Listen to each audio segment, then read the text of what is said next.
Picture this. 1944. A British soldier shows up at the front lines carrying a weapon that looks like someone welded together spare plumbing parts in their grandmother's shed. His commanding officer takes one look and says, "What in God's name is that monstrosity?" His fellow soldiers laugh. Actually laugh. A man is about to walk into a Nazi-controlled village. They call it the suicide stick. They call it the junkyard special. 45 seconds later, 21 German soldiers lay dead in the dirt. And suddenly, nobody's laughing anymore. This is the story they didn't teach you in history class. Let's break it down. Before we get to the bloodbath, you need to understand who we're dealing with here. Because this wasn't some elite commando. This wasn't a special forces operator with years of classified training. This was Philip George Sessions, a 24-year-old working-class kid from Birmingham, England, who worked in a bicycle repair shop before the war. Let that sink in. A bicycle mechanic. The kind of guy who spent his days fixing squeaky chains and bent wheel spokes. The kind of guy with oil stains permanently embedded in his fingernails. His mates called him Tinker because the man couldn't see a broken machine without wanting to take it apart and make it better. And here's where it gets interesting. When World War II erupted in 1939, Sessions was 19 years old. Like millions of young British men, he signed up to fight. Not because he was particularly patriotic. Not because he dreamed of glory. In his own words, scribbled in a letter to his sister, "Someone's out to stop these bastards. Might as well be me." Simple. Direct. No drama. That was Sessions. He was assigned to the Royal Warwickshire Regiment, a solid infantry unit. Nothing fancy. The kind of regiment that did the dirty work while others got the headlines. But here's what his commanders didn't know, what nobody knew about this quiet bicycle mechanic from Birmingham. The man was an engineering genius hiding in plain sight. Now, to understand why Sessions did what he did, you need to understand the absolute disaster that was British infantry weapons in the early 1940s. Let me paint you a picture. It's 1940. France has fallen. The British Army has just completed the miracle of Dunkirk, evacuating 338,000 soldiers from the beaches. Sounds heroic, right? Here's what the history books gloss over. They left behind 2,472 artillery guns, 20,000 motorcycles, 65,000 vehículos, and roughly 500,000 tons of supplies and ammunition. The British Army didn't just retreat. They left almost everything behind, which meant the soldiers who made it home, they had almost nothing to fight with. Churchill himself said, "We have the men. We have the spirit. We don't have the bloody guns." And this is where things get really problematic. See, the standard British infantry weapon was the Lee Enfield rifle, a bolt-action rifle that had been in service since 1895. 1895. Let me put that in perspective. The Lee Enfield was designed when Queen Victoria was still alive, when horses were still the primary military transport, when a machine gun was considered a novelty weapon. Now, don't get me wrong, the Lee Enfield was accurate. It was reliable. British soldiers loved it for long-range shooting. But here's the problem. World War II wasn't about long-range shooting. It was about close-quarters combat, house-to-house fighting, clearing trenches, storming buildings, the kind of fighting where you needed to put a lot of bullets downrange very, very fast. And the Lee Enfield? It fired one shot at a time. You had to manually work the bolt between each round. One soldier described it as bringing a gentleman's hunting rifle to a street brawl.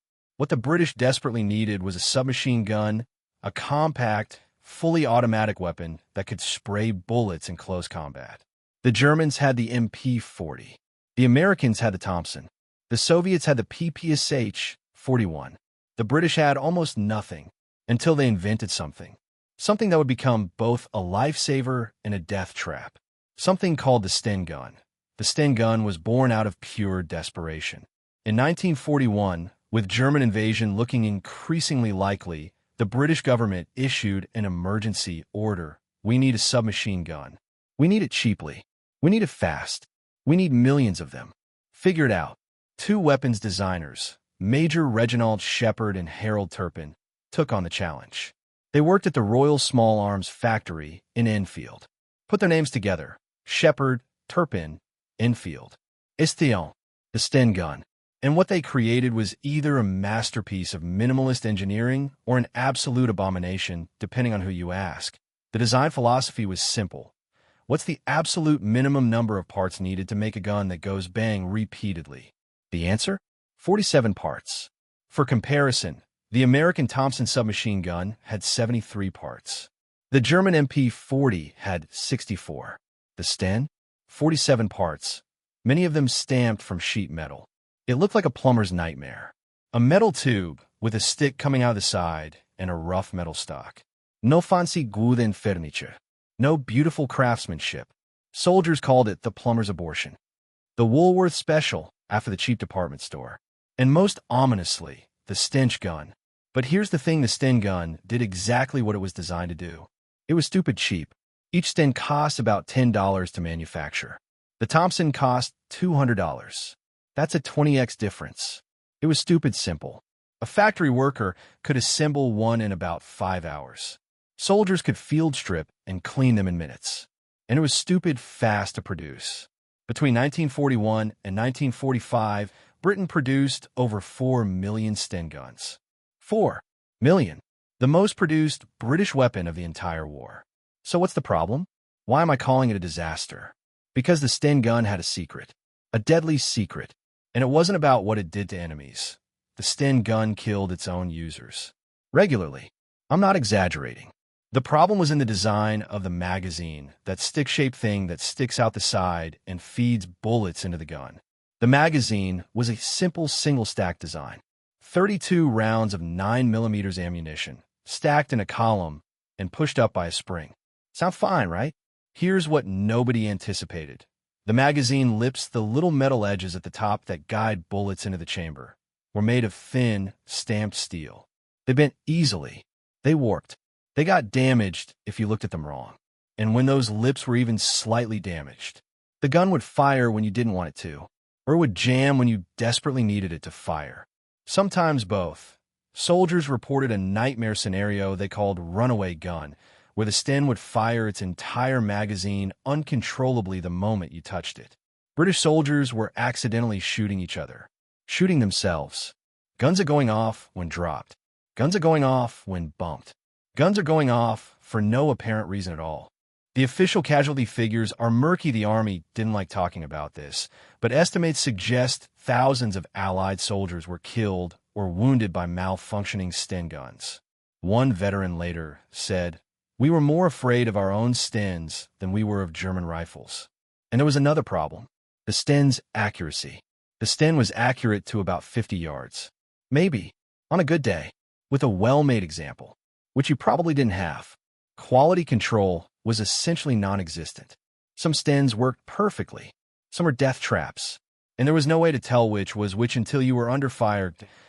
Oh, now you understand the situation Philip Sessions found himself in by 1943. He was a soldier expected to fight the most brutal war in human history. His primary weapon was a bolt-action rifle designed in the Victorian era. His alternative was a cheap submachine gun that might work, might jam, or might kill him without warning. For most soldiers, this was just life. You dealt with it. You prayed. You hoped. But Philip Sessions wasn't most soldiers. He was a bicycle mechanic, a tinker, a man who couldn't see a broken machine without wanting to fix it. And he had an idea. Military regulations in World War II were crystal clear. Soldiers were not allowed to modify their issued weapons. Period. The reasoning made sense. Standardization. If everyone modified their guns differently, logistics would become impossible. Spare parts wouldn't fit. Training would be chaos. The penalty for unauthorized weapon modification? Court-martial. Potentially prison. In wartime, theoretically, even execution. Philip Sessions didn't care. "I'd rather face a court-martial than face Germans with a gun that doesn't work," he wrote in his journal. "At least the court-martial gives me a chance to argue my case." Starting in late 1942, Sessions began collecting parts. Not stealing, he was careful about that. He collected discarded parts, broken parts, pieces from weapons that had been written off as destroyed. A barrel here, a trigger mechanism there, springs from damaged Stens, stock pieces from ruined rifles. His tent became a secret workshop. His mates called it Tinker's Toy Box. At first, they thought he was crazy. Building a gun? From junk? Who does that?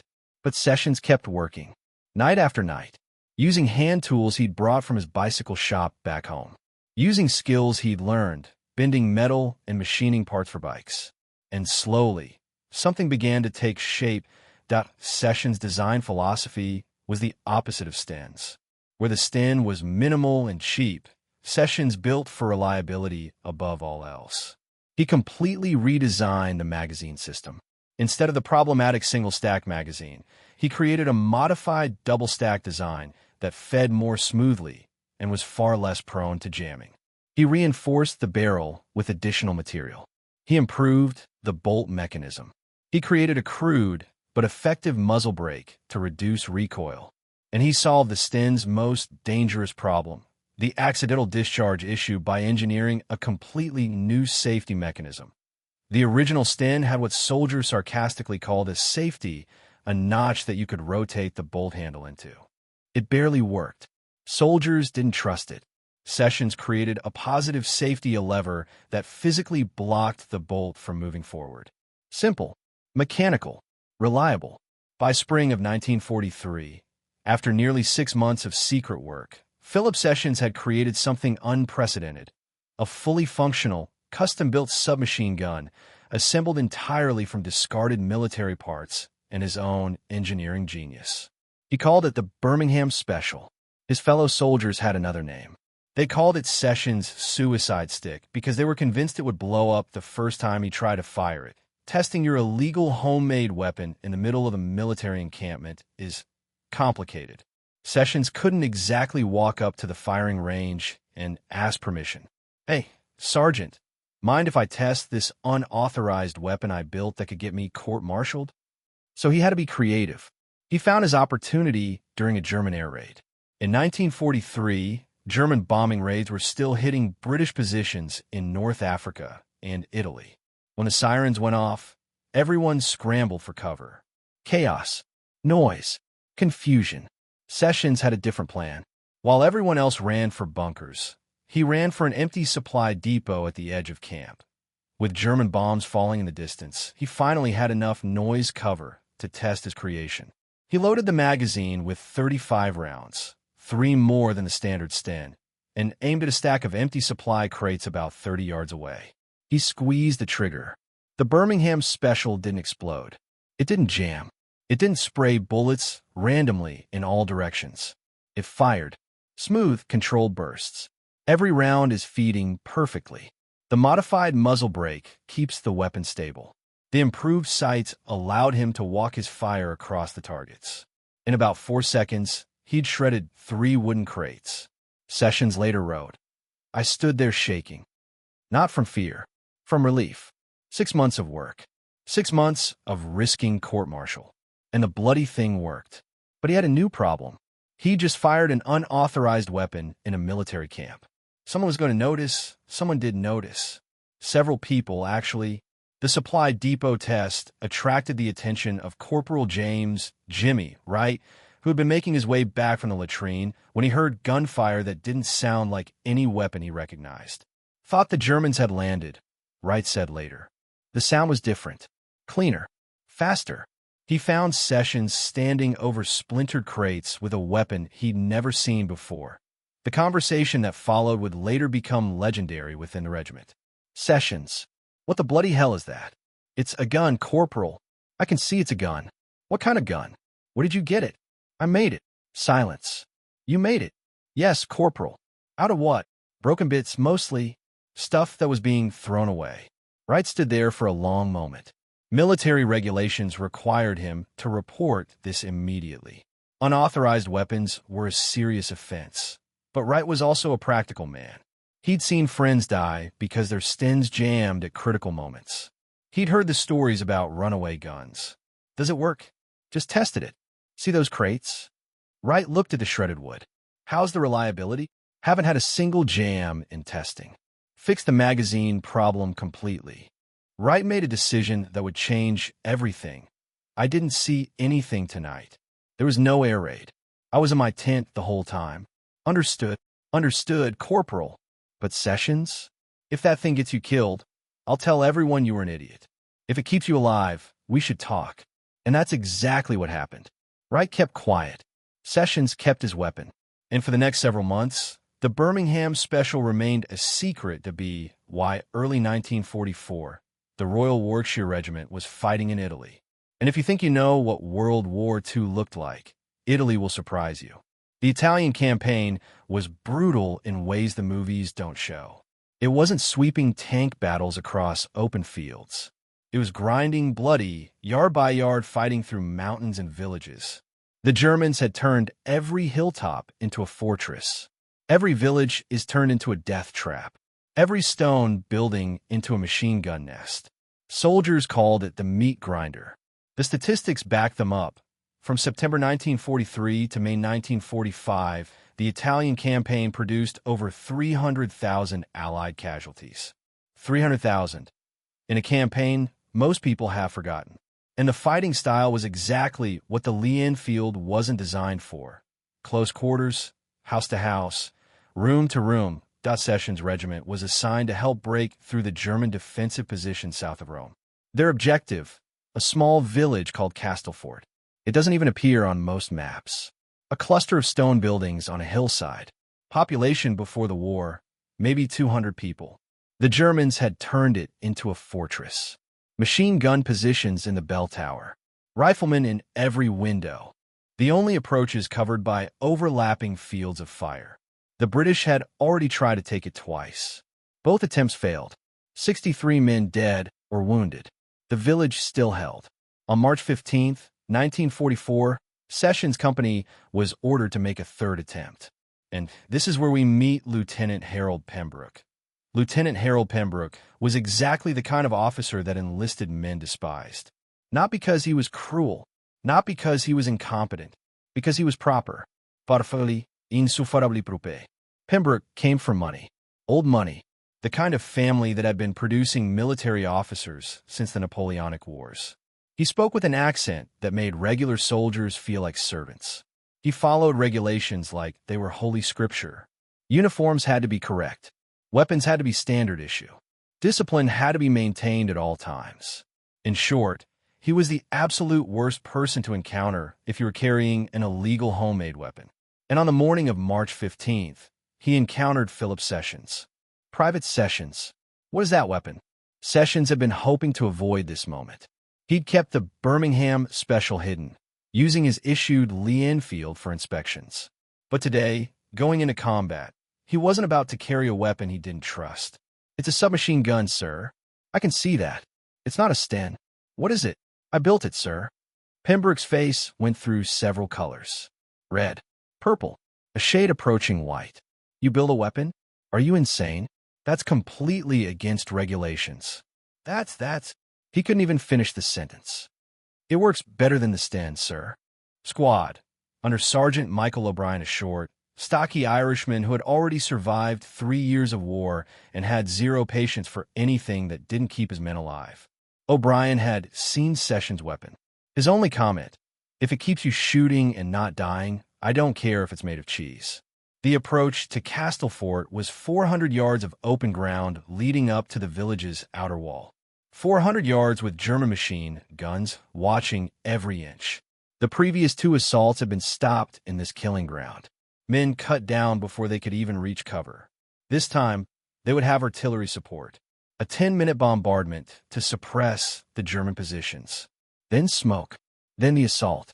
At 0600 hours, the British guns opened up. Sessions huddled in his position, watching the shells explode among the village buildings. Stone walls are crumbling. Dust and debris are flying. The sound was so loud it felt physical. The soldier next to him, a kid named Tommy Patterson, barely 19, was praying. Sessions could see his lips moving, but couldn't hear the words over the bombardment. Then the gun stopped. The smoke grenades popped, and O'Brien's whistle blew. Go, go, go. Second squad rose and ran into the smoke. Running through smoke is disorienting. You can't see more than a few feet. You don't know if you're going in the right direction. You don't know if the man next to you is a friend or an enemy. You just run and hope. The Germans started firing almost immediately. The artillery had suppressed them, but not destroyed them. Bullets cracked through the smoke. Men started falling. Sessions heard someone scream to his left. He couldn't tell who. Couldn't stop to check.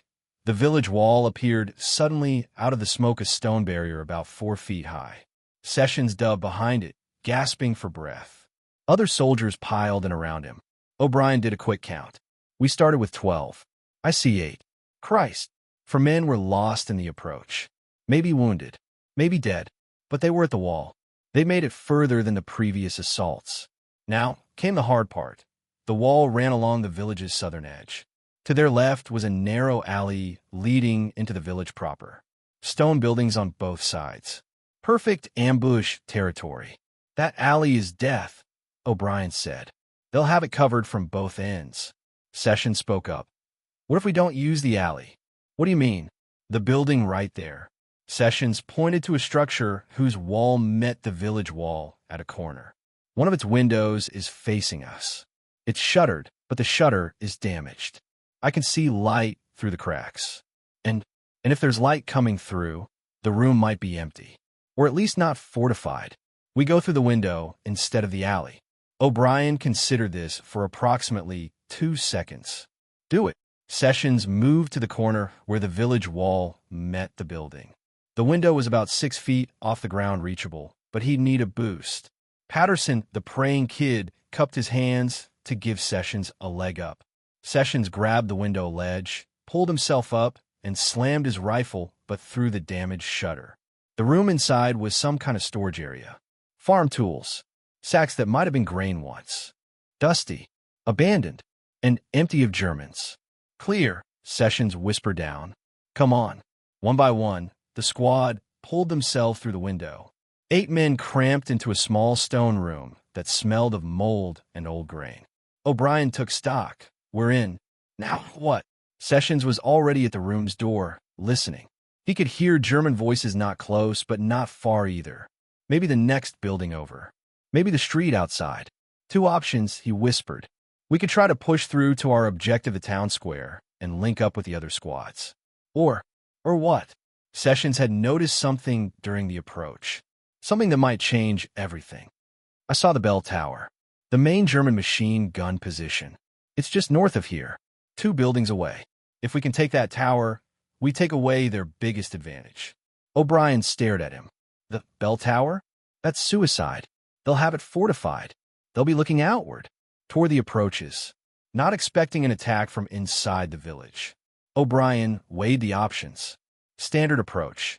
Push to the objective. Link up with other squads. Follow the plan. Safe. Predictable. Sessions approach. Hit the main German strong point from behind. Dangerous. But if it worked, screw it. We go to the tower. But if we die, Sessions, I'm haunting you personally. Fair enough, Sergeant. Moving through an enemy-held village is chess with bullets. Every doorway is a potential death trap. Every window might hide a rifleman. Every corner could be your last. Sessions led the way with the Birmingham Special. Behind him came O'Brien, then Patterson, then the rest: Williams, Cooper, Hayes, McDonald, and Burke. They moved through the storage building to a back door that opened onto a narrow passage between buildings. More of a gap than an alley barely wide enough for a man to squeeze through. This connects to the next street, Sessions whispered. The tower is on the other side. They moved single file through the gap. Sessions could hear combat sounds from the other side of the village. The other squads were engaged. Good. It meant the Germans were distracted. The gap opened onto a small courtyard. And in that courtyard were 3 German soldiers. Time seemed to stop. The Germans were as surprised as the British. They'd been resting, smoking cigarettes, one of them eating something from a tin can. Their weapons were leaning against a wall. For a fraction of a second, everyone stared at everyone else. Sessions was the fastest. The Birmingham Special came up. 3 quick bursts. 9 rounds in less than 2 seconds. All 3 Germans went down. O'Brien didn't even break stride. Good shooting. Keep moving. They crossed the courtyard, stepping over the bodies. Sessions didn't look down. You couldn't look down. If you started thinking about the men you'd killed, their faces, their lives, their families, you'd freeze. And freezing meant dying. The bell tower was just ahead. They could see it rising above the other buildings. And they could hear the machine gun firing the distinctive ripping sound of an MG-42. "There it is," Sessions said. "The entrance should be around the front." "Then we go around the front," O'Brien replied, "and pray they're not expecting us." What happened next would later become the subject of official military reports, historical analysis, and decades of debate. But in the moment, it was pure chaos. The bell tower was attached to the village's church, a small stone structure that had probably stood for centuries. The church's main door faced a small plaza, and in that plaza were approximately 25 German soldiers, not just machine gunners, a full defensive position, riflemen, ammunition bearers, a radio operator, officers. Sessions' squad had emerged from an alley directly into the German rear position. Later, the official report would describe this as a tactical surprise engagement. Soldiers who were there called it something else. "We walked straight into their bloody headquarters. Here's the situation: 8 British soldiers in a small alley, facing 25 Germans across a plaza that was maybe 50 feet wide. The math was terrible. 3-to-1 odds, and the Germans had better positions. What saved them was one thing: surprise. The Germans were facing outward, watching the approaches. They weren't expecting British soldiers to appear behind them. For about 1.5 seconds, nobody moved. Then Sessions opened fire. The Birmingham Special had a 35-round magazine. At the gun's rate of fire, about 550 rounds per minute, that magazine would empty in approximately 4 seconds of continuous fire. Sessions didn't fire continuously. He fired in controlled bursts, just as he practiced. 3 rounds. Shift target. 3 rounds. Shift target. The Germans closest to the alley went down first. They never even got their weapons up. Behind Sessions, the rest of the squad opened fire. O'Brien with his Sten, Patterson with his Lee Enfield, everyone else with whatever they were carrying. The plaza became a kill zone. The Germans scrambled for cover, but there was nowhere to go. The British had caught them in the open, from behind, at close range. And Sessions was in the center of it all, the Birmingham Special doing exactly what he'd built it to do. He burned through his first magazine in about 5 seconds. Dropped it. Slammed in a fresh one. Kept firing. "Reloading," someone shouted. "Covering," someone else responded. The British soldiers had done this dance 100 times in training. Fire and movement. Cover while your mate reloads. Keep the pressure on. But the Germans were recovering.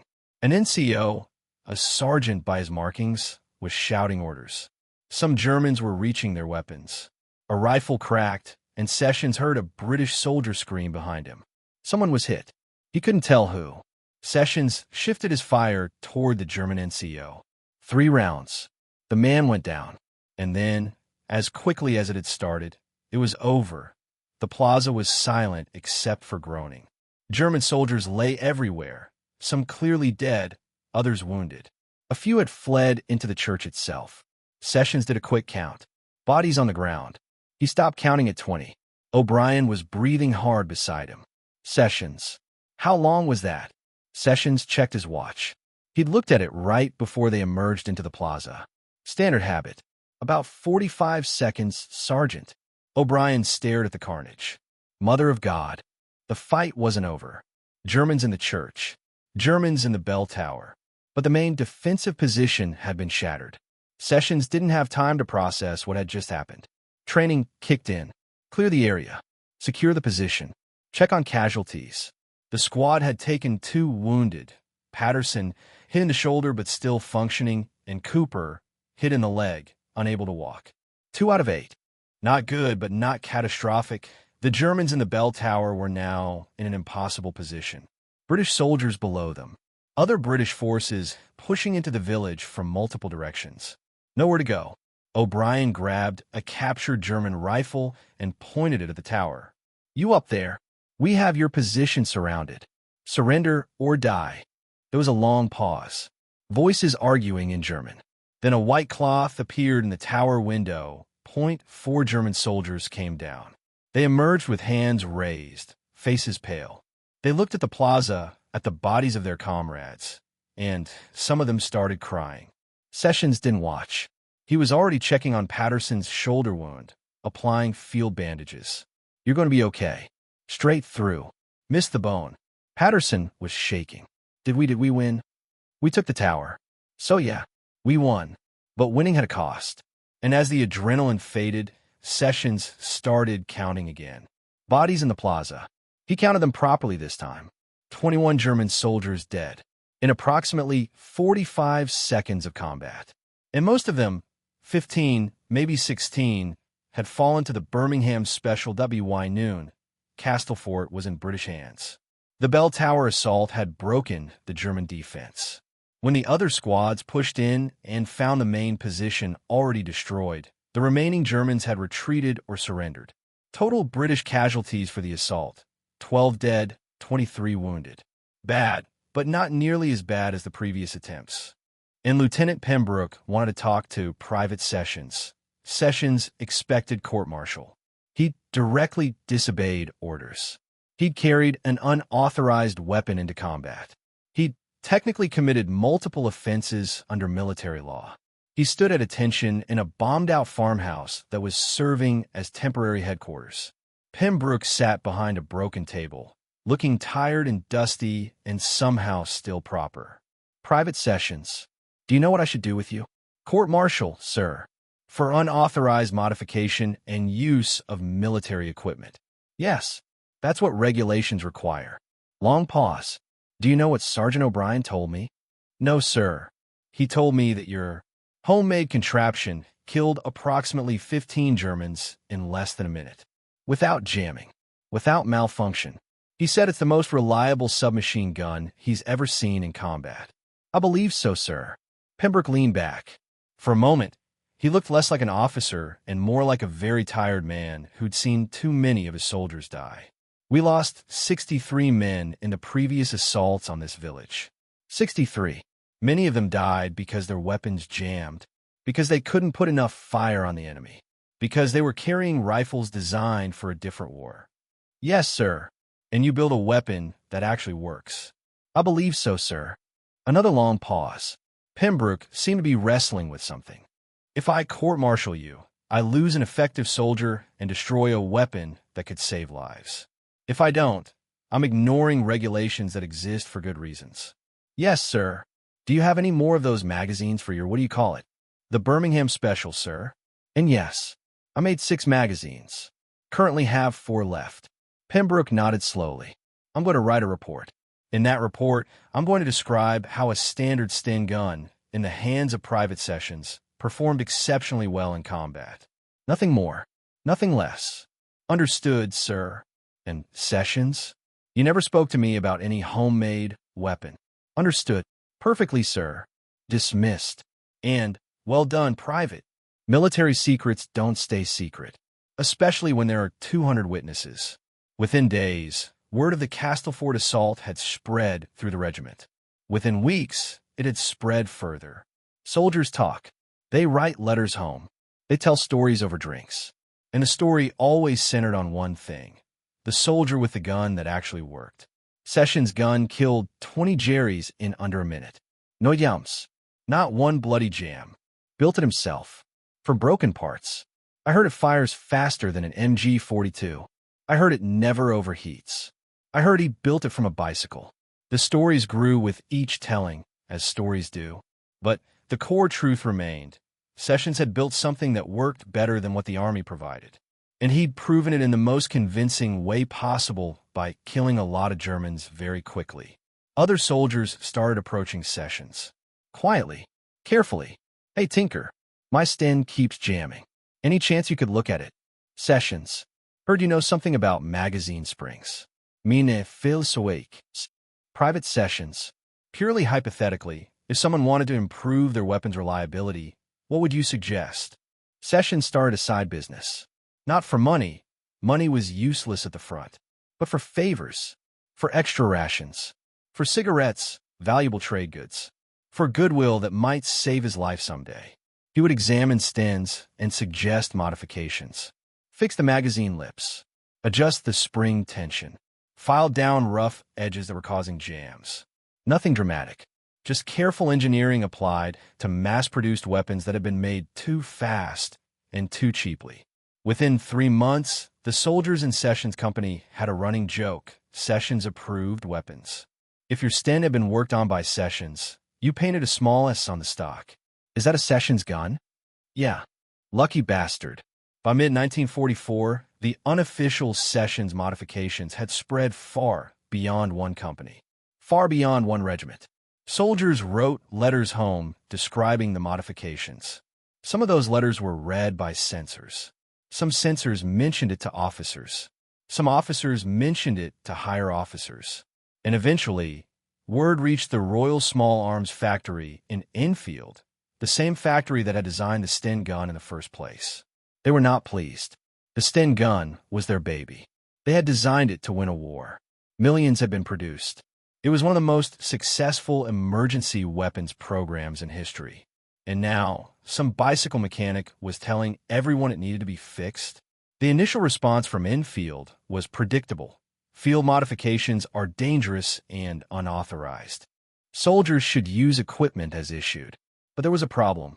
Several problems. Actually, the casualty reports were telling a story.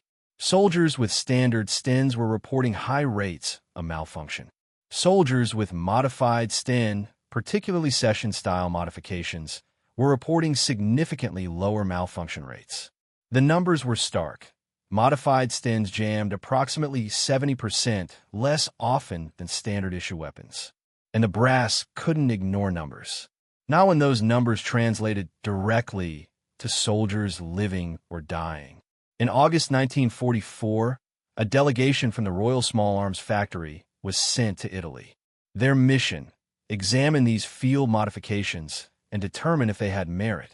They wanted to meet the man behind it all. They wanted to meet Private Philip Sessions.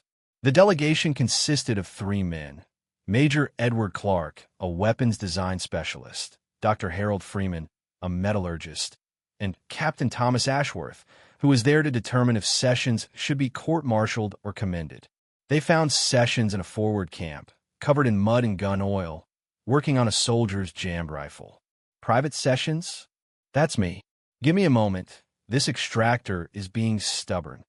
He finished his work, handed the rifle back to its grateful owner, and turned to face the delegation. 3 officers, pips and crowns on their shoulders, clean uniforms, soft hands.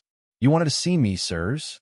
Major Clark spoke. We understand you've been modifying Sten guns, and that you build a weapon of your own. We want to see both. Sessions hesitated. This was the moment he'd been dreading. Everything he'd done was technically illegal. These men could end his military career or worse. But there was no point lying. Too many people knew. Follow me, sirs. He led them to his tent, pulled out the Birmingham Special, laid it on his cot alongside several Stens he'd modified for other soldiers. We're not going to punish him. We're going to learn from him. What happened next is less dramatic, but arguably more important than any single battle. Sessions was quietly transferred from combat duty to an advisory role at the Royal Small Arms Factory. Not a promotion exactly, he was still a private, but a recognition of his expertise. He worked with the Enfield designers for the remaining months of the war. Not redesigning the Sten from scratch. There wasn't time for that, but implementing targeted improvements based on his field experience. The modified magazine design was standardized in late production Stens. The improved safety mechanism was adopted. The barrel reinforcement became standard. These changes saved lives. How many? Impossible to calculate precisely. But every Sten that didn't jam, every soldier who survived because his weapon worked, owed something to Sessions. And the Birmingham Special?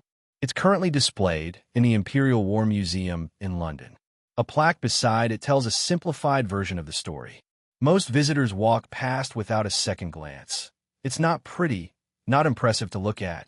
Just a collection of metal parts that once saved lives. Sessions himself survived the war. He returned to Birmingham, reopened his bicycle shop, fixed squeaky chains, and bent wheels for another 4 decades. When asked about his war experience, he would usually shrug. I saw a problem. I fixed it. That's what I do. So what's the takeaway from this story? Why do we spend all this time on one soldier with a homemade gun? Here's what I think. Lesson 1. Expertise doesn't require credentials. Sessions had no formal engineering training, no university degree, no certifications. He was a bicycle mechanic from Birmingham who fixed squeaky chains for a living. And he solved problems that trained engineers at one of the world's top weapons factories couldn't solve. Because he had something they didn't: direct experience with failure. The infield designers knew what stins were supposed to do. Sessions knew what they actually did in the mud and blood of combat. Lesson 2. Rules exist for reasons, but reasons can change. The prohibition against weapon modification made sense in theory. Standardization matters. Logistics matter. You can't have every soldier carrying a different variant of a weapon. But when the standard weapon is getting people killed, the rule becomes the problem. Sessions didn't ignore rules because he was reckless. He ignored them because he correctly identified that the rules were killing his friends. That's not insubordination. That's moral courage. Lesson 3. Individual action matters. One man with hand tools and determination changed British military weapons development. Not through committees, not through reports, through action. When you see a problem that's killing people, figuratively or literally, waiting for permission to fix it is sometimes the wrong call. Lesson 4. The people who mock your work are often wrong. Sessions' fellow soldiers laughed at his junkyard special. His commanding officer wanted to court-martial him. The infield designers initially dismissed his modifications. They were all wrong. Every single one of them. The Birmingham special wasn't pretty. It wasn't official. It wasn't approved. It was just effective. And in the end, that's all that matters. Sessions wasn't alone. Throughout World War II, soldiers on every side made unauthorized modifications to their equipment. American GIs modified their M1 Garands.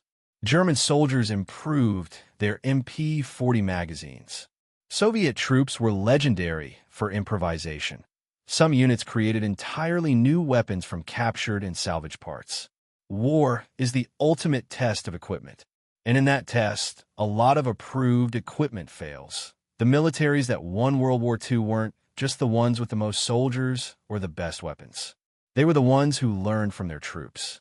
The American military had a formal process for collecting field feedback. The British eventually adopted similar systems. They realized that the soldiers at the sharp end often understood equipment better than the designers in the factory. Sessions was part of a broader truth. Innovation doesn't always come from the top. Sometimes it comes from a muddy trench. Sometimes it comes from desperation. Sometimes it comes from a man who just can't stand seeing things broken that he knows how to fix. Let's contrast Sessions with another figure from the same war, the by-the-book officer. Every army had them. Officers who followed regulations perfectly, who never improvised, who did exactly what they were told, exactly how they were told to do it. Some of them were competent. Some of them got people killed. The difference wasn't about following rules or breaking them. It was about judgment, knowing when the rules served the mission and when they didn't. Sessions broke rules, but he broke them intelligently. He understood why the rules existed. He weighed the risks, and he decided that the risk of his weapon failing was greater than the risk of punishment. That's not recklessness. That's calculated moral courage. Compare that to officers who followed orders they knew were wrong, who sent men into situations they knew were suicide, who prioritized procedure over purpose. Following the rules is easy. Following the rules is safe. Following rules lets you blame someone else when things go wrong. Breaking rules, intelligently, thoughtfully for the right reasons, is much harder, and sometimes much more important. Here's why this 80-year-old story still matters today. Every organization, military, corporate government, has its stun guns. Equipment that doesn't quite work. Processes that are broken. Systems that fail the people who rely on them. And every organization has people who know how to fix these problems.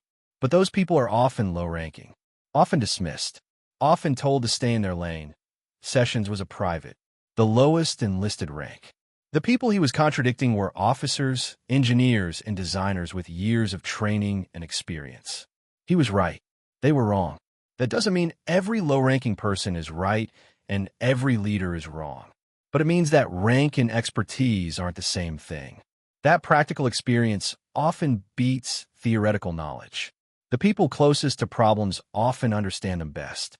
The question isn't whether to follow rules or break them. The question is, what's the purpose of the rule? Is it achieving that purpose? If not, what should change? Sessions asked those questions. And because he asked them, people lived who would have died.